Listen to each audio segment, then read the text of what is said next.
જય Swaminarayan. Good morning વિદ્યાર્થી મિત્રો, કેમ છો? મજામાં? તો મિત્રો, અત્યારની પરિસ્થિતિમાં આપણે ખૂબ જ સાવચેતીપૂર્વક કામ કરવાનું છે અને તમારું કોઈ ખાસ ધ્યાન રાખવાનું છે. કોન્ફિડન્સ પૂર્વક કામ કરજો, હતાશ જરાય ન થતા. ઓકે, ચેપ્ટર નંબર 1 વિદ્યુત ભાર અને ક્ષેત્રોમાં લાસ્ટ લેક્ચરની અંદર મિત્રો આપણે ગાઉસનો નિયમ ભણ્યા. ઓકે, હવે આજનો જે આપણો મુદ્દો છે ગાઉસના નિયમનો ઉપયોગ. તો વિદ્યાર્થી મિત્રો, જુદા જુદા વિદ્યુત ભાર વિતરણને લીધે મળતા વિદ્યુત ક્ષેત્ર શોધવા માટે આપણે સંપાતપણાના સિદ્ધાંતનો ઉપયોગ કરી શકીએ. આપણે સતત વિતરણના સમીકરણો મેળવા એ પણ ઉપયોગ કરી શકાય.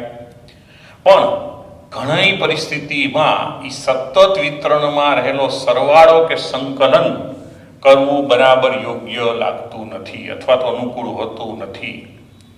એવા સમયે સંમિત વિદ્યુત વિતરણ દ્વારા અથવા તો સંમિત વિદ્યુત વિતરણ થયેલું હોય તો ગાઉસના નિયમનો ઉપયોગ કરી અને સરળતાથી વિદ્યુત ક્ષેત્ર શોધી શકાય. એની ચર્ચા આપણે આ મુદ્દામાં કરવાની છે. તો ગાઉસના નિયમના 3 ઉપયોગો આપણે ભણવાનો છે. એમાંનો પહેલો ઉપયોગ અથવા તો પહેલું એનું અવલોકન એ છે અનંત લંબાઈના સીધા સમાન વિદ્યુત ભારિત તારને લીધે મળતું વિદ્યુત ક્ષેત્ર.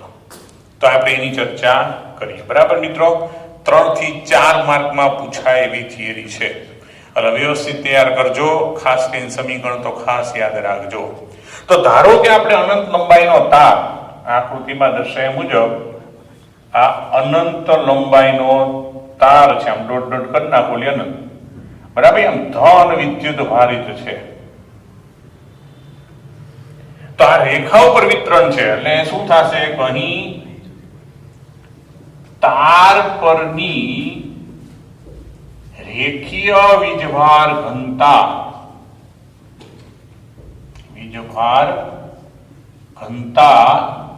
લેમડા છે.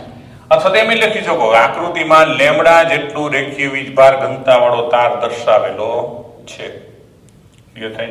આને લીધે આપણે વિદ્યુત ક્ષેત્ર શોધવું છે. અહીંયા સમમિતિ એટલે કે તારની અક્ષી સમમિતિ ધરાવે, મતલબ કે વિદ્યુત ભાર એક સમાન રીતે રેખા પર વિતરિત થયેલો છે. તો આપણે આ તારથી એટલે ધારો કે આ બિંદુનું O કહી દઉં, ત્યાંથી r અંતર આવેલા P બિંદુ પાસે વિદ્યુત ક્ષેત્ર શોધવું છે. તો તારની સમિતિ પરથી આપણે કહી શકીએ કે OP ત્રિજ્યા તરીકે લઈ અને આપણે તારની આસપાસ જો ઘુમાવીએ, તારને સમિત અક્ષ તરીકે લઈને આમ ઘુમાવીએ તો અહીંયા જે કાંઈ બિંદુ મળે, ધારો કે P ડબલ ડેશ, તો આ બધા જ બિંદુ છે એ સમાન બિંદુ કહેવાય. સમાન બિંદુ એટલે સમતુલ્ય બિંદુ. સમતુલ્ય બિંદુ મતલબ કે દરેક બિંદુનો અંતરાલ જ હશે. એટલા માટે દરેક બિંદુએ વિદ્યુત ક્ષેત્ર સમાન હશે અને વિદ્યુત વિતરણ અનુસાર વિદ્યુત ક્ષેત્ર ત્રિજ્યાવર્તી દિશામાં હશે. ત્રિજ્યાવર્તી દિશા મતલબ કે ધન હશે તો ત્રિજ્યાવર્તી બહાર તરફ, ઋણ હશે તો ત્રિજ્યાવર્તી અંદર તરફ. મતલબ કે લેમ્બડા ગ્રેટર ધેન 0 ધન તો ત્રિજ્યાવર્તી બહાર અને લેમ્બડા ઋણ તો ત્રિજ્યાવર્તી અંદર. તો કઈ રીતે તેને થોડુંક સમજીએ મિત્રો. કે ધારો કે આ તાર ઉપર હું એવા 2 ખંડો અહીંયા વિચારું. બરાબર, આ તાર ઉપર શું કરું? હું એવા 2 બીજા ખંડોનો વિચાર કરું કે આ P1 કોઈ ખંડ છે અને અહીંયા P2 ખંડ છે. એટલે આવો કોઈ આપણે રેખીય ખંડ તાર ઉપર વિચારીએ તો શું બને કે આ ધન વીજભાર છે, ધન વીજભાર ખંડને કારણે વિદ્યુત ક્ષેત્ર બહાર આવતી દિશામાં થાય એટલે આમ મળશે. આનું વિદ્યુત ક્ષેત્ર આમ મળશે. તો આ વિદ્યુત ક્ષેત્રના 2 ઘટકો મળે મિત્રો. એક અહીંયા મળશે ને એક આ દિશા મળશે. આનું P1 ને કારણે જે મળતું એને 2 ઘટક મળશે, P2 ને કારણે 2 ઘટક મળશે. તો આ જે ત્રિજ્યાવર્તી સદિશ આપણે લીધો એને લંબ એવા 2 ઘટકો એકબીજાને અસર કરશે, નાબૂદ કરશે અને આપણને ત્રિજ્યાવર્તી દિશાનો જ સદિશ મળશે. તો એની સામે ઋણ હશે તો આપણને ખબર વિદ્યુત ક્ષેત્ર અંદર જ દિશામાં હોય, એના ઘટક લે ત્યારે નાબૂદ કરે ને ક્યાં આવશે? અંદર તરફ આવશે. ટૂંકમાં કે રેખીય વિદ્યુત વિતરણ એટલે અનંત લંબાઈના તારને કારણે ક્ષેત્ર તારને લંબ એવા વર્તુળાકાર સમતલમાં ત્રિજ્યાવર્તી દિશામાં હશે. ક્યાં હશે? તે પોઈન્ટ શું લખશું આપણે કે વીજ ક્ષેત્ર તારને લંબ એવા વર્તુળાકાર સમતલમાં ત્રિજ્યાવર્તી દિશામાં હશે. ધન હશે ત્રિજ્યાવર્તી, બહાર હોય તો અંદર. હવે પ્રશ્ન આવે કે મૂલ્ય કેટલું? આપણે દિશા નક્કી થઈ ગયા ત્રિજ્યાવર્તી, તો એ વિદ્યુત ક્ષેત્રનું મૂલ્ય કેટલું હોય? તો એના માટે મિત્રો વિચાર કરો કે આ આપણો જે અનંત લંબાઈનો તાર છે, જે એમાં ધારો કે આપણે આર અંતર વિચાર કરીએ તો હું આર ત્રિજ્યાનું અને એલ લંબાઈનું આવું વર્તુળાકાર નળાકાર સમતલને હું શું વિચારું? ગાઉસિયન પૃષ્ઠ એટલે જેની ત્રિજ્યા આર અને લંબાઈ કેટલી? એલ. એને હું ગાઉસિયન પૃષ્ઠ તરીકે લઉં. તો એ સ્વાભાવિક છે કે આપણે નક્કી કર્યું કે વિદ્યુત ક્ષેત્ર ક્યાં છે? ત્રિજ્યાવર્તી બહાર. એટલે બધી જગ્યાએ આમ હશે, આમ હશે, આમ હશે. તો શું બનશે? આ જે નળાકાર છે આર ત્રિજ્યાનું એલ લંબાઈનું, જેને આપણે ગાઉસિયન પૃષ્ઠ કહેશું, એના છેડા પરના બે સમતલો સાથે કોઈ ફ્લક્સ સંકળાશે નહીં. શું કામે? કારણ કે આ સમતલનો ક્ષેત્રફળ સદિશ તો એને લંબ આમ લેવો પડે. તો વિદ્યુત ક્ષેત્ર તો ત્રિજ્યાવર્તી તો ખૂણો 90. એ જ પરિસ્થિતિ આનો ક્ષેત્રફળ સદિશ આમ, વિદ્યુત ક્ષેત્ર ત્રિજ્યાવર્તી તો 90. ક્લિયર થાય? એટલે મિત્રો અહીંયા મુદ્દો ખાલી એટલો જ લખવાનો રહે, કહી આર ત્રિજ્યાના એલ લંબાઈના ગાઉસિયન પૃષ્ઠમાં છેડા પરના વર્તુળાકાર સમતલ સાથે સંકળાયેલ ફ્લક્સ શૂન્ય થશે. માટે માત્ર તેની વક્રકાર સપાટી, બરાબર, નળાકાર જે વક્રકાર સપાટી સાથે જ ફ્લક્સ સંકળાશે. અને ત્યાં શું બનશે કે આ કોઈ પણ વક્રકાર સપાટીનો કોઈ પણ બિંદુએ વિદ્યુત ક્ષેત્ર અને એનો કોઈ સૂક્ષ્મ ખંડ હોય તેનું ક્ષેત્રફળ સદિશ બે એક જ દિશામાં હશે. બરાબર. એના માટે તો થીટા 0 થશે. તો શું થશે કે વક્રકાર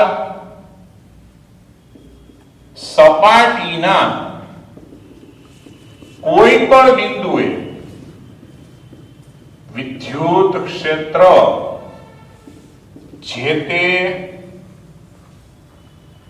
બિંદુને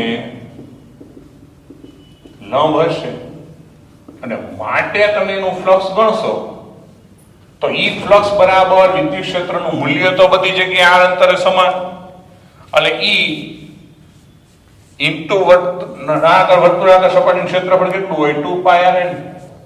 ટૂંકમાં ફ્લક્સ એટલે ઈ એ થાય ને મિત્રો, ઈ ડોટ એ, ઈ એ cos થીટા. પણ અહીંયા શું થાય કે આનો કોઈ પણ ખંડ લ્યો એનો ક્ષેત્રફળ સદિશ અને એક દિશામાં, એટલે થીટા 0 cos 0 એટલે 1, તો ઈ ઇન્ટુ 2πl. અને હવે ગાઉસનો નિયમ લગાડો તો ગૌસના નિયમ પરથી તો ફ્લક્સ એટલે ઘેરાયેલો વીજભાર છેદમાં એપ્સિલોન 0. હવે મિત્રો ઘેરાયેલો વીજભાર કેટલો થાય? તો જો તાર ભલે અનંત લંબાઈનો છે પણ અહીંયા તો એલ લંબાઈનો તાર અંદર ઘેરાય ને સપાટીમાં, તો લેમડાનો મતલબ શું? રેખીય વીજભાર ઘનતા, એટલે એકમ લંબાઈ દીઠ વિદ્યુત ભાર લેમડા. તો આપણી ગાઉસિયન સપાટીમાં કેટલી લંબાઈનો તાર ઘેરાય છે ભાઈ? એલ. તો એકમ લંબાઈ લેમડા, તો એલ લંબાઈમાં લેમડા એલ. તો આ બધી કિંમત મૂકો તો ફ્લક્સ એટલે E ઇન્ટુ 2πl, ઘેરાયેલ વીજભાર એટલે lambda L upon epsilon 0, L cancel અને છેદમાં લઈ જાઓ તો E બરાબર lambda upon 2π epsilon 0 1 upon r. એટલે આ આપણને વિદ્યુત ક્ષેત્ર મૂલ્ય મળી ગયું. હવે આપણે કીધું છે કે ત્રિજ્યાવર્તી દિશામાં છે, એટલે અહીંયા આપણે જો સદિશ સ્વરૂપ લખું તો સદિશ સ્વરૂપમાં તો હું જો ઈ સદિશ લખું તો આમ લખી lambda upon 2π epsilon 0 1 upon r into n caret. કે જ્યાં આ જે છે તેનું મૂલ્ય છે તો n કેરેટ એટલે શું? બરાબર છે કે ત્રિજ્યા વર્તી દિશામાં બહારની તરફનો એકમ સદિશ. ત્રિજ્યાવર્તી દિશામાં બહારની તરફનો એકમ સદિશ. તો હવે મિત્રો સમજો, જો લેમડા ધન હશે તો આ કિંમત આખી ધન મળશે, એનો મતલબ વિદ્યુત ક્ષેત્ર n કેરેટની દિશામાં. અને જો લેમડા ઋણ હશે, લેમડા ઋણ મતલબ તાર વિદ્યુત ઋણ વિદ્યુત ભારિત હશે તો એ માઇનસ આવશે, એનો મતલબ વિદ્યુત ક્ષેત્ર n કેરેટની વિરુદ્ધ દિશામાં. આ વસ્તુ ઓલરેડી આપણે 11 માં ધોરણ જો આપણો જવાબ અહીંયા સુધી પૂરો, અહીંયા આવી ગયો જવાબ પૂરો છે. હવે હું તમને શું કહું છું, એની નીચે તમે ટેક્સ્ટબુક એટલે પેરેગ્રાફ છે, પેરેગ્રાફ એટલે 11 માં ધોરણની માત્ર માહિતી ભાઈ રિવિઝન કર્યું કે આપણે જાણી કોઈ પણ સદિશને આપણે કેમ લખી ભાઈ કે એનું મૂલ્ય ગુણાકારમાં એ દિશાનો એકમ સદિશ. હવે એ એટલે મૂલ્ય છે, જો મૂલ્ય ધન હશે તો a કેરેટ n કેરેટ એટલે ધન મળે તો એની દિશા n કેરેટની દિશામાં, અને જો એનું મૂલ્ય ઋણ હોય તો માઇનસ આવશે, એનો મતલબ એની દિશા એની વિરુદ્ધ દિશામાં. ઇન શોર્ટ અહીંયા પણ લેમડા ધન મતલબ કે તાર ધન વિદ્યુત ભારિત તો ત્રિજ્યાવર્તી બહાર, તાર ઋણ વિદ્યુત ભારિત તો ત્રિજ્યાવર્તી અંદર. એટલે આપણે આને સમીકરણ તરીકે યાદ રાખવાનું છે. અને યાદ રાખવું, ધન હોય તો ત્રિજ્યાવર્તી બહાર, ઋણ હોય તો ત્રિજ્યાવર્તી અંદર.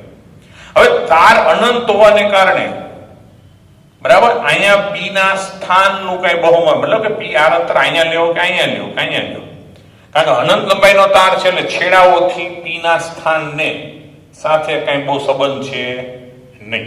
મતલબ કે r અંતર બરાબર તારના મધ્ય ભાગમાં એવું નથી વિચાર, ગમે અંતર ગમે ત્યાં p ના સ્થાનનું બહુ મહત્વ નથી. આ સમીકરણ અનંત લંબાઈ માટેના તારનું છે.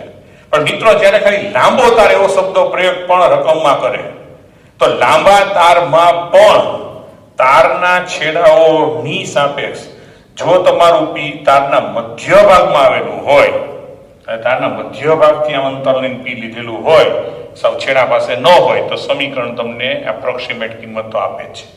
એટલે અતિ લાંબો તાર, અનંત લંબાઈનો તાર એવો શબ્દ પ્રયોગ વાપરતા સમીકરણ આવશે. પરિમિત લંબાઈના તારની અત્યારે આપણે કોઈ ચર્ચા કરવાની નથી. હવે સમજો કે આ સમીકરણ આપણી ટેક્સ્ટબુકમાં છે, પણ આને આપણે કેના ફોર્મમાં લઈને ઘણીવાર ગણતરી આપણી સરળ થાય, એટલા માટે હું 2 વડે ગુણીને 2 વડે ભાગી નાખું. આ વધારાનું તમારે ખાલી સમીકરણ યાદ રાખવા માટે એક વધારાનું ડિસ્કશન કરીએ કે અહીં આમ તો છે જ, હું આમ કરી નાખું 2 વડે ગુણીને 2 વડે ભાગી નાખું તો નીચે 4πε0r થઈ જાય. હવે 4πε1/4π લખીએ તો આને 2k λ/r * n કહેવાય. એટલે આમ પણ સમીકરણ યાદ રાખજો. એનું કારણ છે કે જ્યારે તમે દાખલા ગણશો ત્યારે 4π એપ્સિલોન એટલે પાઈની કિંમત 3.14 ને આની કિંમત 8.85 × 10⁻², અને પછી એનું સાદુરૂપ આપવું એની જગ્યાએ આ સમીકરણમાં શું થાય, સરળ પડે, કે એટલે સીધું 9 × 10⁹ એટલે જવાબ આવી જાય. Okay, clear? તો ગાઉસના નિયમનો પહેલો ઉપયોગ અહીં ક્લિયર છે, સ્ક્રીનશોટ લઈ લેજો. ઓકે, લેવાય ગયું મિત્રો? તો એના પછીનો બીજો ઉપયોગ આપણે જોઈએ.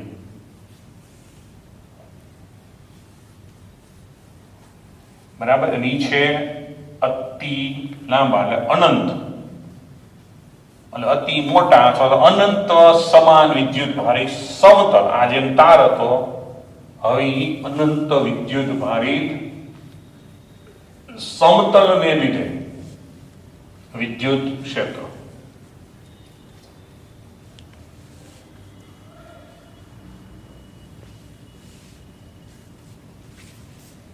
બરાબર.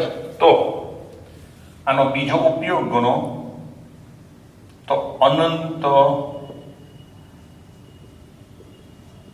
લંબાઈના સમતલ, બરાબર, તથા સમાન વીજભારિત ને લીધે ક્ષેત્ર, અથવા તો સમાન વીજભારિત અનંત લંબાઈના સમતલને કારણે ક્ષેત્ર જે કયો તે. હવે મિત્રો સમતલ છે એટલે આ જેમ રેખીય વિતરણ હતું એટલે વીજભાર ઘનતા લેમડા આવતી હતી. હવે અહીંયા સમતલ છે, સ્વાભાવિક છે, વીજભાર ઘનતા શું આવે, સિગ્મા. તો આપણે આકૃતિમાં એક અનંત સમતલનો એક મર્યાદિત ભાગ વિચારી. અનંત સમતલનો એક મર્યાદિત ભાગ. બરાબર. તો અહીં સિગ્મા વીજભાર ઘનતા વાળું અનંત સમતલનો મર્યાદિત ભાગ દર્શાવેલ છે. હવે આપણે શું કહીએ મિત્રો, સમતલ છે એ YZ સમતલમાં વિચારીએ એટલે સમતલને લંબ અક્ષ કઈ થઈ? X. બરાબર છે. હવે અહીંયા સમતલ છે એ ધન વિદ્યુત ભારી છે અને વિદ્યુત ભાર વિતરણની સમિતિ પરથી કહી શકાય કે ધનમાંથી વિદ્યુત ક્ષેત્ર કેવું આવે? બહાર આવે. એટલે બહાર આવે એનો મતલબ વિદ્યુત ક્ષેત્ર હશે ક્યાં? X દિશામાં, અથવા આમ વિચારશો તો ક્યાં હશે? ઋણ X દિશામાં. ક્લિયર થાય છે? તો અહીંયા આપણે શું લખશું કે અહીં વીજ ભારિત સમતલ YZ સમતલમાં છે તથા સમતલને લંબ X અક્ષ છે. વીજ ભારની સમિતિ પરથી શું લાગશે કે વિદ્યુત ક્ષેત્ર ક્યાં હશે? X અક્ષની દિશામાં. સમિતિ પરથી વીજ ક્ષેત્ર X દિશામાં મળે. તો હવે આપણે ગાઉસના નિયમનો કે મેળવવું છે તો શું કરવું મિત્રો કે હું આકૃતિમાં દર્શાવ્યા મુજબ એ આડછેદ વાળો બરાબર લંબઘનનો વિચાર કરું. સમજજો, એક એ આડછેદ વાળો આ લંબઘન, આ એનું પહેલું સમતલ ને એનું બીજું સમતલ અહીંથી પસાર થયું છે એટલે આ સમતલમાં અંદર ઘેરાયેલો ભાગ. હવે શું કર્યું? એ આડછેદ વાળું એક લંબઘનને ગાઉસિયન પૃષ્ઠ થઈ ગયેલું. એવું જરૂરી નથી કે એ આડછેદ વાળું લંબઘન લ્યો, તમે એ આડછેદ વાળું નળાકાર પણ લઈ શકો છો. સમજો, પણ આપણે અહીંયાને લંબઘન લીધેલું છે. બરાબર છે. તો અહીં એ આડછેદ વાળું લંબઘન ગાઉસિયન પૃષ્ઠ તરીકે લેતા તો શું જોવા મળે મિત્રો કે અહીંયા વિદ્યુત ક્ષેત્ર છે આ બે જે પૃષ્ઠ છે, 1 નંબરનું 2 નંબર લંબઘનના પૃષ્ઠ નંબર 1 અને 2 સાથે વિદ્યુત ક્ષેત્ર આમ હશે એટલે ત્યાં ફ્લક્સ સંકળાશે. બાકીની જે સપાટી તો વિદ્યુત ક્ષેત્રની કેવી થશે? સમાંતર થશે. ત્યાં વિદ્યુત ક્ષેત્ર લંબ નહીં હોય અને સમાંતર હશે, ફ્લક્સ સંકળાશે નહીં. તો આપણે શું જોઈ શકીએ કે અહીં લંબઘનની આડછેદની સપાટીઓ 1 અને 2 સાથે જ ફ્લક્સ સંકળાશે. બાકીની સપાટીઓ ક્ષેત્રની દિશાને સમાંતર હોવાથી ફ્લક્સ કેવું થશે? શૂન્ય થશે. બાકીની સપાટી કેવી છે? વિદ્યુત ક્ષેત્રની દિશાને સમાંતર છે. હવે જો મિત્રો સમજાય તમને, હું આકૃતિ મુજબ વર્ણન લખતો ઓટોમેટિક થિયોરિટિકલ વસ્તુ જે હોય છે ને મેટર એ આપણે ગોખવાની યાદ રાખવાની નથી. તમે જેમ દોરતા જાઓ, તમે જેમ પ્રસ્તુતિ કરતા જાઓ એમ એના પોઈન્ટ લખતા જાઓ. વાકુરી આનું કોઈ સ્પેશિયલ માર્કિંગ સિસ્ટમ નથી કે ટેક્સ્ટ બુકમાં છે એ જ શબ્દ તમે લખો, પણ જે અગત્યના પોઈન્ટ છે એ બધા આવવા જોઈએ. તો આની સાથે ફ્લક્સ શૂન્ય એમ નક્કી કરી નાખ્યું. તો હવે સમજો કે સમતલ 1 માટે એકમ સદિશ ઋણ X દિશામાં અને વિદ્યુત ક્ષેત્ર પણ એ દિશામાં, સમતલ 2 માટે એકમ સદિશ ધન X દિશામાં અને એનું વિદ્યુત ક્ષેત્ર એ દિશામાં. ઇન શોર્ટ બે બાજુ ક્ષેત્ર સદિશ અને એક દિશામાં છે એટલે બંનેના ફ્લક્સ કેવા હોય? સમાન. બરાબર. તો બંને માટે થીટા તો 0 જ થાય. તો અહીં સમતલ 1 માટે એકમ સદિશ બરાબર -1 દિશામાં તથા સમતલ 2 માટે એકમ સદિશ ધન X દિશામાં એટલે +X દિશામાં છે. માટે બંને સાથે સંકળાયેલા ફ્લક્સ સમાન E ઇન્ટુ એ એટલા માટે વિદ્યુત ક્ષેત્ર બે ધાર્યું છે અને આ ક્ષેત્ર બે નું છે E એ છે માટે કુલ ફ્લક્સ વિચારો તો બે નો શું થઈ જાય સરવાળો તો કુલ ફ્લક્સ ફાઇન બરાબર શું થાય E a વત્તા E a મતલબ શું થઈ જાય 2E તો હવે ગૌસના નિયમ પરથી તો મિત્રો શું છે ફ્લક્સ બરાબર ઘેરાયેલ વીજભાર છેદમાં એપ્સિલોન 0 તો આનું ફ્લક્સ E a કારણ કે E ને એક દિશામાં અહીંયા E ને એક દિશામાં આમ તમને એમ લાગશે ક્ષેત્ર આ બાજુ નાનું ક્ષેત્ર આ બાજુ પણ સામેનો ક્ષેત્રફળ સદિશ એને નવા દિશામાં છે ને સમજાય ટૂંકમાં ક્ષેત્રફળ સદિશ અને વિદ્યુત ક્ષેત્ર બંને માટે એક જ અહીં θ0 અહીં θ0 આપણું ફ્લક્સ શું હોય E a cos θ પણ θ તો બેમાં 0 છે તો બે માટે શું આવે E a એટલે 2E હવે અહીંયા ઘેરાયેલો વીજભાર શું એટલે ફ્લક્સ તો આપણને મળી ગયો શું 2E તો હવે ઘેરાયેલો વીજભાર શું વિચારશો મિત્રો તો એ આડછેદ છે આખું સમતલ બલનન છે આપણે સિગ્મા શું છે વીજભાર ઘનતા એટલે કે જો એકમ ક્ષેત્રફળ હોય તો વીજભાર સિગ્મા તો આપણે ક્ષેત્રફળ કેટલું ઘેરાય બાકીનો ભાગ તો બહાર રહી જાય છે ને આપણે ગાઉસના નિયમનો ઉપયોગ કરીએ જમણી બાજુ q માત્ર q લેવાનો ઘેરાયેલ વીજભાર તો એકમ ક્ષેત્રફળ દીઠ સિગ્મા આડછેદનું ક્ષેત્રફળ a તો ઘેરાયેલો વીજભાર કેટલો સિગ્મા a upon epsilon 0 તો a કેન્સલ તો E બરાબર સિગ્મા upon 2 એપ્સિલોન 0 આ આપણું મૂલ્ય આવી ગયું અહીંયા પણ દેખાય ક્ષેત્ર કેવું છે સમતલને લંબ એટલે હું સદિશ સ્વરૂપમાં લખું તો લખવાનું સિગ્મા upon 2 એપ્સિલોન 0 ઇન્ટિગ્રેટ કે જ્યાં ઇન્ટિગ્રેટ એટલે શું ભાઈ કે સમતલને લંબ બહારની તરફનો એકમ સદિશ તો હમણાં તારમાં સમજાયું તેમ જ જો તમારું સમતલ ધન ભારિત હશે તો સમતલને લંબ બહાર તરફ બે બાજુ અને ઋણ ભારિત હશે તો સમતલને લંબ પણ અંદર તરફ બંને બાજુ હવે વિશેષતા નોંધો સમીકરણોની યાદ કરો બિંદુવત વીજભારનું ક્ષેત્ર તો kq upon r² અંતર સાથે r ના વર્ગના વિસ્તરણમાં ડાયપોલ માટે ક્ષેત્રના સમીકરણ વિચારો 2kp upon z ઘન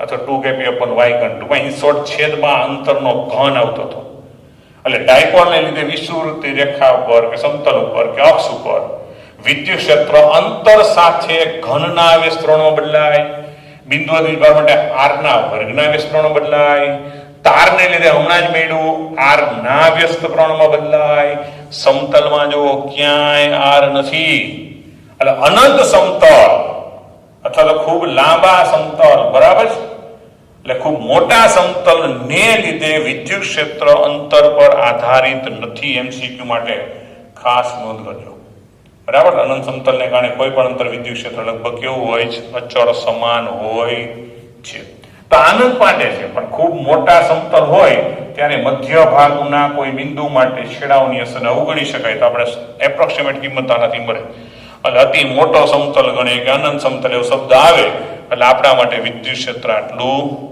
થઈ જાય ઓકે ધ્યાન રાખજો ધન હોય તો ત્રિજ્યાવર્તી બે બાજુ બહાર ઋણ હોય તો ત્રિજ્યાવર્તી અંદર તમારા સમીકરણને યાદ રાખવાનું જ બીજા ચેપ્ટરમાં પણ ખાસ આવશે એટલે ધ્યાનમાં લેજો ઓકે સ્ક્રીનશોટ લઈ લેજો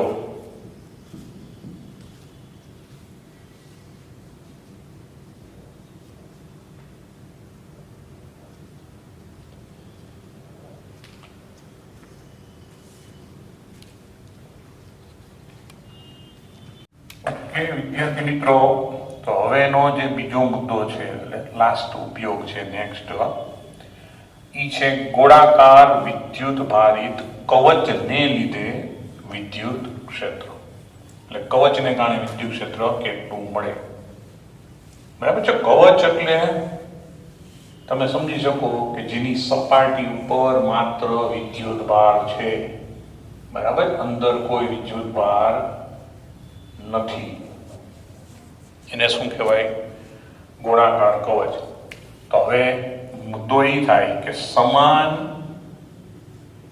વીજ ભારિત ગોળાકાર કવચ ને લીધે કવચ એટલે સપાટી પર વીજભાર હોય, એનો મતલબ કે વીજભાર ઘનતા કઈ આવશે? પૃષ્ઠ વીજભાર ઘનતા સિગ્મા જ. તો આપણે વિચારીએ કે આપણી પાસે કેપિટલ આર ત્રિજ્યાનું એક વિદ્યુત ભારિત, સમાન વિદ્યુત ભારિત કવચ છે. રેડી? તો આ ઓ કેન્દ્ર, આ આર ત્રિજ્યા, બરાબર. તો અહીં આકૃતિમાં સિગ્મા જેટલી સમાન વીજભારિત આર ત્રિજ્યાનું કવચ છે. હવે મિત્રો, આ સમિતિ પરથી, એટલે કે વિદ્યુતભારની વિતરણ સમિતિ ગોઠવણી પરથી વસ્તુ સ્વાભાવિક છે કે અહીં જે વિદ્યુત ક્ષેત્ર હશે એ ધનને કારણે આમ બહાર આવે, ધનને કારણે બહાર આવે. વિચારીએ તો વીજભારની સમિતિ પરથી વિદ્યુત ક્ષેત્ર જે છે એ ત્રિજ્યાવર્તી દિશામાં જશે. વીજભારની સમિતિ પરથી વીજ ક્ષેત્ર ત્રિજ્યાવર્તી દિશામાં હશે. હવે વિદ્યુત ક્ષેત્ર ક્યાં હશે એના માટેના બે અલગ અલગ બિંદુના સ્થાન આવે. એક કવચની બહારના બિંદુએ ને એક કવચની અંદરના બિંદુએ. બરાબર છે?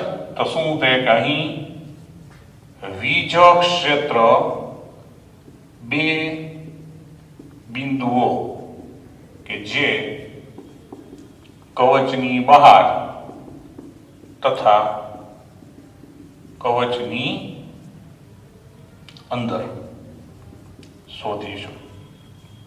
તો પેલું આપણે જે ચર્ચા કરી એ વિચાર કરી કે કવચના બહારના બિંદુએ, મતલબ કે બિંદુ કેપિટલ આર થી વધારે અંતર છે. ધારો કે મેં પી બિંદુ ધાર્યું કે જે કવચના કેન્દ્રથી સ્મોલ આર અંતરે છે, પણ ક્યાં છે? કવચની બહાર. એટલે r is greater than R.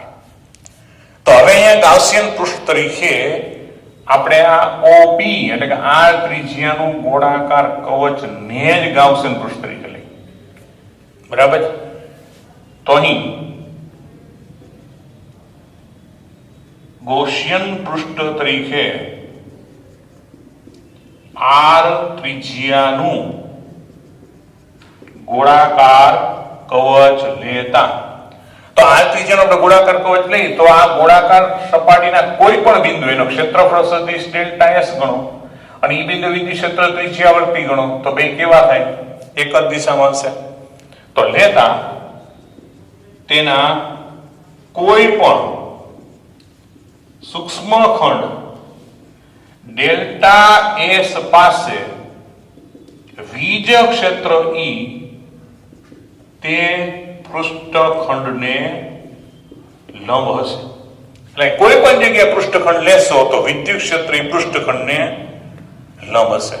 માટે શું બનશે કે માટે ગોળાકાર કવચનું કુલ ફ્લક્સ, બરાબર, કુલ ફ્લક્સ ઈ ડોટ ડેલ્ટા એસ નો બધા જ ખંડો પર, આવા જે કઈ ખંડ વિચારીએ ખંડ પર સરવાળો કે સંકલન લેતા મળે કે જે કુલ કેટલું મળે કે ફાઈ બરાબર, તો સ્વાભાવિક છે વિદ્યુત ક્ષેત્ર દરેક બિંદુએ સમાન જ છે કે બધે આર અંતરે છે એટલે એનું મૂલ્ય, અને ગોળાકાર કવચનું ક્ષેત્રફળ કેટલું થાય બધા ખંડોનો સરળ કરો તો 4 પાઈ આર સ્ક્વેર. સમજાઈશું મિત્રો કે દરેક બિંદુએ તમે ઈ ડોટ ડેલ્ટા એસ કરશો તો બે એક જ દિશામાં, એટલે લંબ છે આપણે લખ્યું તો દરેક જગ્યાએ ઈ ઇન્ટુ ડેલ્ટા એસ, ઈ ઇન્ટુ ડેલ્ટા, તો ઈ તો દરેક બિંદુએ આર અંતર આવેલું છે એટલે સમાન જ હશે મૂલ્ય, અને બધાય ડેલ્ટા ડેલ્ટા નો સરવાળો કે સંકલન કરો એટલે કુલ ક્ષેત્રફળ શું થઈ જાય 4 પાઈ આર સ્ક્વેર. ઇન શોર્ટ તમને ગોળાકાર કવચનું ફ્લક્સ મળી ગયું. તો હવે ગૌસના નિયમ પરથી, તો ગૌસનો નિયમ જે ફ્લક્સ બરાબર ઘેરાયેલો વીજભાર છે તમે એપ્સિલોન 0, તો અહીંયા જે ફ્લક્સ છે એનું તો સમીકરણ મળ્યું E * 4πr² બરાબર. હવે ઘેરાયેલો વીજભાર એટલે સમજો, તમને દેખાય કે આ પૃષ્ઠની અંદર આખે આખું કવચ આવી ગયું છે, તો કવચનો એકમ ક્ષેત્રફળ દીઠ વિદ્યુત ભાર એટલે સિગ્મા, જેની પૃષ્ઠ વીજભાર ઘનતા છે. તો કેપિટલ R ત્રિજ્યાનું ગોળાકાર કવચ છે, તો કેપિટલ R ત્રિજ્યાના ગોળાકાર કવચનું પોતાનું ક્ષેત્રફળ કેટલું હોય? 4πr². તો વેરાય વીજભાર શું થઈ જાય ભાઈ? સિગ્મા એકમ ક્ષેત્રફળ દીઠ આનું કુલ કેટલું છે? 4πr² upon epsilon 0. તો 4π જો આને ખાસ સમજો, એકમ ક્ષેત્રફળ તો સિગ્મા, તો 4πr² એટલે કેટલું? E નો કુલ વીજભાર. ઓકે, તો E બરાબર શું મને સૂત્ર? Sigma upon epsilon 0 capital R² upon small r². એટલે આપણે આમ જોવો તો મૂલ્ય મળી ગયું. પણ ઘણીવાર આપણે કુલ વીજભાર આપ્યો હોય, એના સ્વરૂપમાં લઈ જાવ હોય, તો કુલ વીજભાર Q બરાબર તો શું છે? 4πr² sigma. તો સિગ્માની જગ્યાએ શું લખાય? Q upon 4πr². બરાબર છે. Q બરાબર 4πr² સિગ્મા, તો સિગ્મા બરાબર શું થાય? Q upon 4πr². E કિંમત જો અહીં મૂકો તો E બરાબર Q અપોન 4πr² અને બાકી તો r² એપ્સિલોન 0 અને r² છે, તો r² કેન્સલ. તો જવાબ શું આવશે? Q upon 4π epsilon 0 1 upon r². એટલે આવી રીતના મૂલ્ય કુલ વીજભારના સ્વરૂપમાં લખવું નામ, વીજભાર ઘનતાના સ્વરૂપમાં લખવું નામ. અને હવે આપણે એનું સદિશ સ્વરૂપ, તો હું સદિશ સ્વરૂપ લખું, આના માટે લખું, ઉપર લગાડી આપો તમે, તો Q ના છેદમાં 4π epsilon 0 r² into r caret કરી નાખો. કે જે r કેરેટ એટલે શું? કે ત્રિજ્યાવર્તી દિશાનો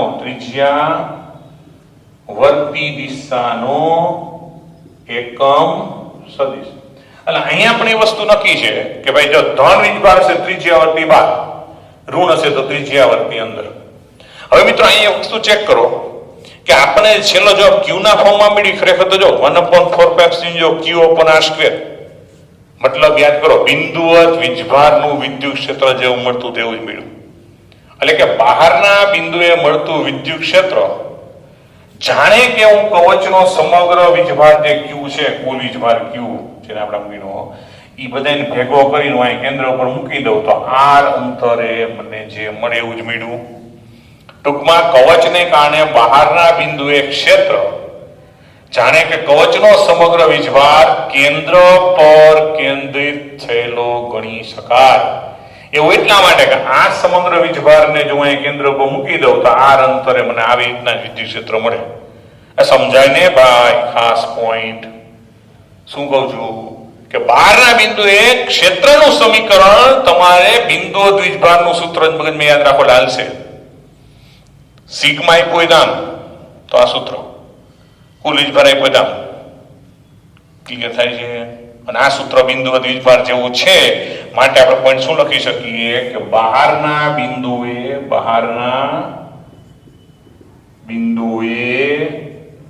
વીજ ક્ષેત્ર બરાબર જાણે કે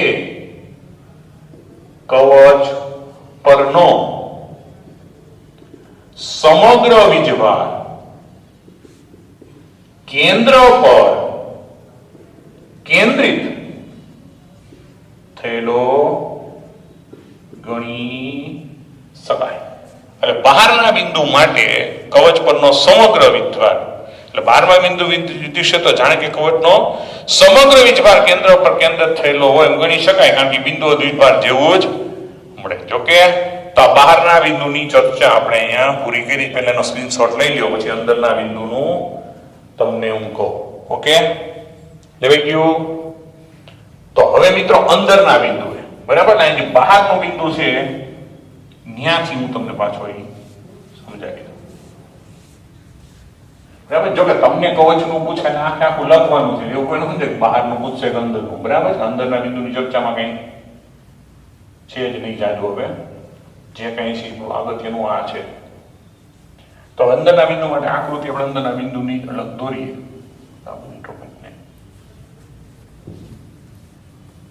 અંદરના બિંદુની ચર્ચા અલગ કરીએ. બરાબર, તો હવે જો કે કવચના અંદરના બિંદુએ એટલે કે r લેસ ધેન, તો પહેલા આપણે ઓલું દોરી નાખી ભાઈ, આર ત્રિજ્યાનું આપણું જે ગોળાકાર કવચ ઓરિજિનલ હતું એ આ છે, આનો ધન વિદ્યુતભારી.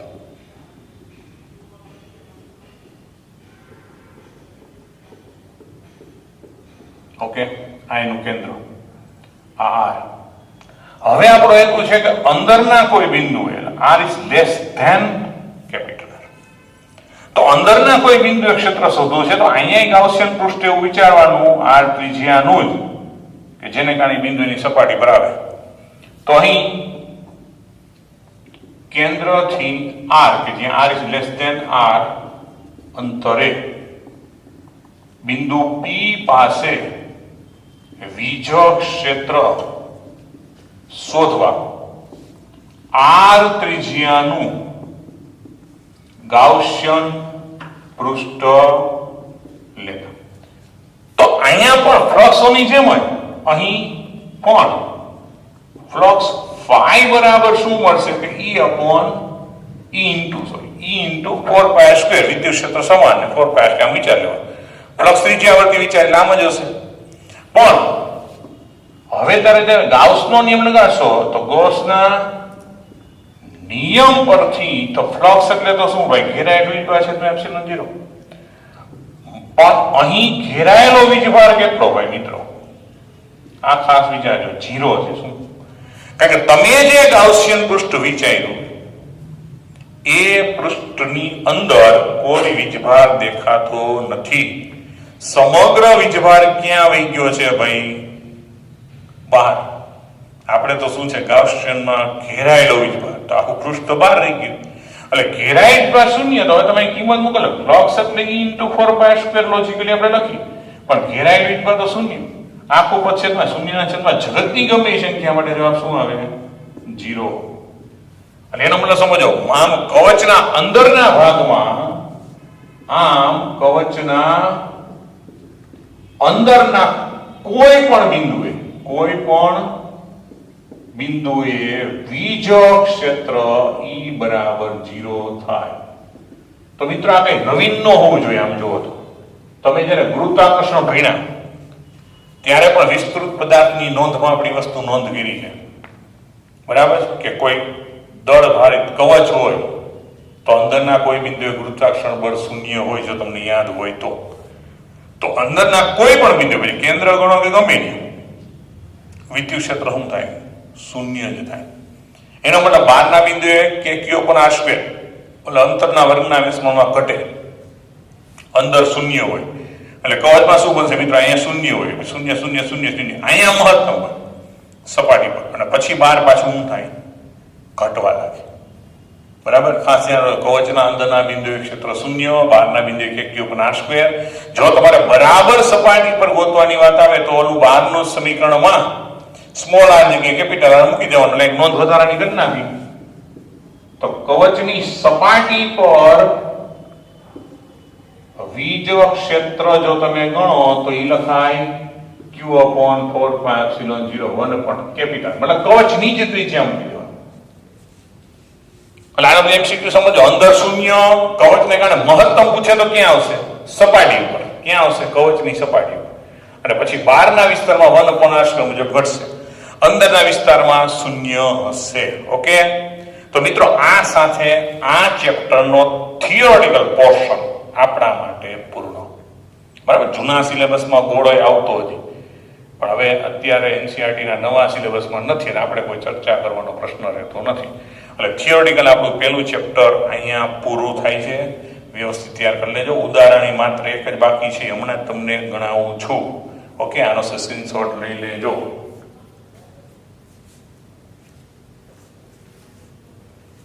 ઓકે,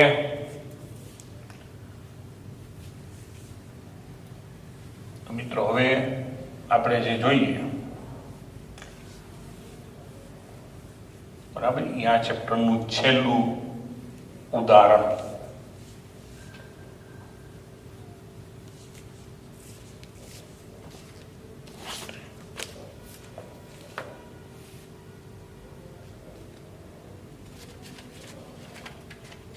તો મિત્રો 1.13, બરાબર, ઉદાહરણ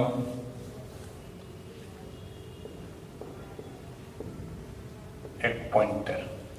જો રકમ આવી છે પરમાણુ માટેના પ્રારંભિક મોડલમાં Ze વિદ્યુતભાર ધરાવતું ધન વિદ્યુત ભારિત બિંદુવત ન્યુક્લિયસ. જો બિંદુવત ન્યુક્લિયસ એટલે ન્યુક્લિયસ ના પરિમાણનું કોઈ મહત્વ તો એના પરિમાણને ધ્યાનમાં લેવાનું નથી. એટલે જેડી વિદ્યુતભાર ધન ધરાવતું બિંદુવત ન્યુક્લિયસ તેની આસપાસ કેપિટલ આર ત્રિજ્યા સુધી નિયમિત ઘનતાના ઋણ વિદ્યુતભાર વડે ઘેરાયેલું છે. સમગ્રપણે પરમાણુ તટસ્થ છે. એનો મતલબ કે ન્યુક્લિયસમાં લોકો જેડી આપ્યું છે તો બહારનો જે કંઈ કવચ છે ગોળો છે એમાં માઇનસ જેડી હોવું જ જોઈએ. આ મોડલ માટે ન્યુક્લિયસથી આર અંતરે વિદ્યુત ક્ષેત્ર કેટલું હશે? બરાબર, આર અંતરે વિદ્યુત ક્ષેત્ર કેટલું હશે એ આપણે ગોતવાનું હોય. આકૃતિ આપી દીધી છે અને આપણે વિચાર કરીએ તો આકૃતિમાં આ બિંદુવત આપણું ન્યુક્લિયસ ત્યાં પ્લસ જેડી અને આર ત્રિજ્યાનું આ ગોળો કે જ્યાં બધે કેવો ઋણ. બરાબર, તો આપણે વર્ણન શું થાય કે અહીં આકૃતિમાં બરાબર પ્લસ જેડી બિંદુવત ન્યુક્લિયસ તથા આર ત્રિજ્યાના ગોળામાં માઇનસ જેડી વિદ્યુત ભાર હશે. કારણ કે પરમાણુ તટસ્થ હોય છે. માટે વિચાર કરો કે માટે પરમાણુ ના ઋણ વીજભાર પરમાણુનું જે ઋણ વીજભાર ની ઘનતા બરાબર છે રો લઈએ તો ઋણ વીજભારની ઘનતા આપણે કેમ નક્કી કરીશું? રો લો તો રો ઋણ વીજભાર ઘનતા એકમ કદ દીઠ રો. તો આ ત્રિજ્યાના ગોળાનું કદ કેટલું હોય ભાઈ? 4/3 પાઈ આર ક્યુ. તો આના બરાબર માઇનસ જેડી થવો જોઈએ ને. સમજાય છું ભાઈ કે આ ત્રિજ્યાના ગોળામાં જે ઋણ વીજભાર છે કેટલો? માઇનસ. એટલે કુલ વીજભાર તો જેડી છે. તો હવે જો હું વીજભાર ઘનતા રો લઉં તો કુલ વીજભાર કેમ ગણાય? એકમ કદ દીઠ રો. આ ત્રિજ્યાના ગોળાનું કદ કેટલું ભાઈ? 4/3 પાઈ ઘન બરાબર માઇનસ જેડી. તો એના પરથી રો એટલે શું લખાય? -3 જેડી અપોન 4 પાઈ. અને સમીકરણ 1 થઈ ગયું. તો હવે વિદ્યુત ક્ષેત્ર છે ને મિત્રો આપણે બે સ્થાને ગોતશું. એક આર ગ્રેટર ધેન આર એટલે અહીંયા કોઈ બહારનું બિંદુ હોય અને બીજું આર લેસ ધેન આર આનો બી ડેશ એટલે અંદરનું બિંદુ. બે જગ્યાએ આપણે વિદ્યુત ક્ષેત્રની ચર્ચા કરવાની. બહુ સિમ્પલ છે. ઓકે, તો અહીંયા પણ લોકો અહીં વીજ ક્ષેત્ર બરાબર પરમાણુની બહારના બિંદુ પી કે જ્યાં આર ગ્રેટર ધેન આર તથા અંદરના બિંદુ પી ડેશ કે જ્યાં આર લેસ ધેન આર માટે મેળવતા. તો હવે પહેલા આર લેસ ધેન આર માટે આર લેસ ધેન હવે જો એ તો ગમે એમ પહેલા પોલો સમજાય એનો મતલબ નહીં ટેસ્ટમાં જે સમજાયું હોય હું અત્યારે આર લેસ ધેન આર માટે ચર્ચા કરું. તો આર લેસ ધેન આર માટે વિચાર કરો તો મિત્રો ગાઉસિયન પૃષ્ઠ મુજબ મારે આમ વિચારવું પડે ને. બરાબર, આ પી ડેશ પાસે વિચાર કરું તો મારે આટલું વિચારવું પડે. એનો બધો ધન વીજભાર તો એટલો ને એટલો ઝેડ એ કઈ ફેર નથી પડતો. પણ ઋણ વીજભાર આખે આખો નો અમુક ભાગ બહાર વી જાય. તો આર લેસ ધેન આર માટે જ્યારે ચર્ચા કરો ત્યારે અહીં ઘેરાયેલ વીજભાર તો ક્યુ બરાબર શું લખવું પડે મિત્રો? ઝેડી આખો ઘેરાય વત્તા ઓલો કેટલો ઘેરાય રો ઇન્ટુ 4/3 પાઈ સ્મોલ આર પ્લસ જેડી આખો અને ઋણ કેટલો કે એની ઘનતા ગુણાકારમાં તમે જે વધારી 4/3 પાઈ આર ઘન પણ r is less than R. તો હવે અહીંયા રો ની આ કિંમત પધરાવો તો ઝેડી હવે રો ની પોતાની કિંમત ઋણ છે, આ કિંમત જે ઋણ આની કિંમત કરશો એટલે 3 જેડી અપોન 4 પાઈ આર ઘન અને અહીં 4/3 પાઈ સ્મોલ આર ઘન 4 પાઈ કેન્સલ 3 કેન્સલ તો આપણને મળશે જેડી માઇનસ ZE આર સ્ક્વેર એટલે આર ઘન એટલે ZE કોમન કાઢી લેખા. તો ZE કોમન તો 1 માઇનસ R ઘન અપોન કેપિટલ R. તો આ ઘેરાયેલ વિભાગ છે. અને તો માટે ગોસના નિયમ પરથી તો ફ્લક્સ બરાબર ઘેરાયેલ વિભાગ છે એપ્સિલોન 0, તો ફ્લક્સ તો અહીં કેટલું આવે E × 4πr². જે આપણે કવચ માટે કવચ જ વિચાર્યું તમે, આજે ગાઉસિયન પૃષ્ઠ કવચ જ છે બરાબર. એનું ક્ષેત્રફળ કેટલું 4πr². વિદ્યુત ક્ષેત્ર દરેક બિંદુએ ત્રિજ્યાથી સમાન છે. ઘેરાયેલ વિભાગ તમને મળ્યો ZE 1 માઇનસ R ઘન અપોન R ઘન. તો આનો છેદમાં લઈ જાઓ તો E બરાબર ZE અપોન 4π. હવે R² છે અંદર ગુણો તો પેલામાં આવશે 1 અપોન R², બીજામાં R² કેન્સલ તો શું આવશે R અપોન R ઘન. તો આ તમારા માટે અંદરના બિંદુએ પરમાણુના અંદરના કોઈ બિંદુએ ક્ષેત્રનું સમીકરણ આવી ગયું કે ZE upon 4π 1 upon R² minus R upon R ઘન. કે જ્યાં R એટલે કેન્દ્રથી અંદરના કોઈ બિંદુએ તમારે જ્યાં ક્ષેત્ર શોધવાનું છે એનું અંતર છે. ક્લિયર? ઓકે. એટલે અંદરના બિંદુ માટે.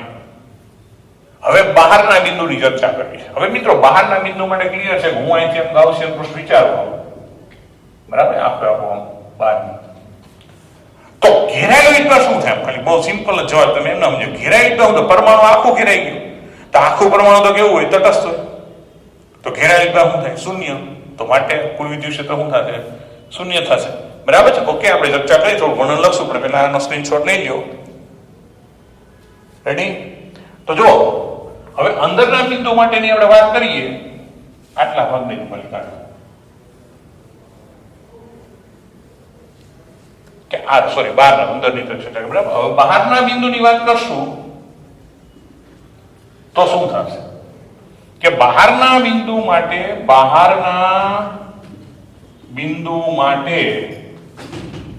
આખું પરમાણુ ઘેરાયેલ છે અને પરમાણુ તટસ્થ છે. માટે ઘેરાયેલ વીજભાર Q બરાબર 0 મળે. તો માટે આ ફ્લક્સ બરાબર ઘેરાયેલ વિભાગ છે એપ્સિલોન 0 ફ્લક્સ તરીકે તમારી જેમ જ ભલે E × 4πr² કરી શકો નો ડાઉટ, પણ આખા છેદમાં 0 જવાબ શું આવશે? 0. હવે જો મિત્રો કવચ કરતા કંઈક ઊંધું થયું પરમાણુ માટે, ભલે પરમાણુ એ ગોળો જ છે પણ અહીંયા શું થશે? અંદરના બિંદુએ ક્ષેત્ર મળશે, બહારના બિંદુએ શું થશે? શૂન્ય થશે. અને સપાટી પર પણ શું થશે? પ્રશ્ન વિચાર. સપાટી વાવ એમ કીધું તું કવચ પર સપાટી ઉપર મહત્વ, અહીંયા શું થશે? અહીંયા સપાટી પર પણ શૂન્ય થશે. તમે સપાટી માટે આગળનું જે સમીકરણ છે R લે તેના આરમાં તમે સ્મોલ r ની જગ્યાએ કેપિટલ R મૂકીને જોઈ લેજો અને જવાબ શું થઈ જશે? 0. બરાબર. પરમાણુ માટે સપાટી ઉપર 0, બહારના કોઈ બિંદુએ 0, અંદરના કોઈ બિંદુએ તમને વિદ્યુત ક્ષેત્ર મળે. રેડી? Okay, clear? આનો સ્ક્રીનશોટ પાછો હાલી અંદરના બિંદુ માટે ફરીથી લઈ લેજો અને આ સાથે આ ચેપ્ટરનો થિયોરિટિકલ અને ઉદાહરણનો કાર્યક્રમ પૂરો થાય છે. સ્ક્રીનશોટ લઈ લો.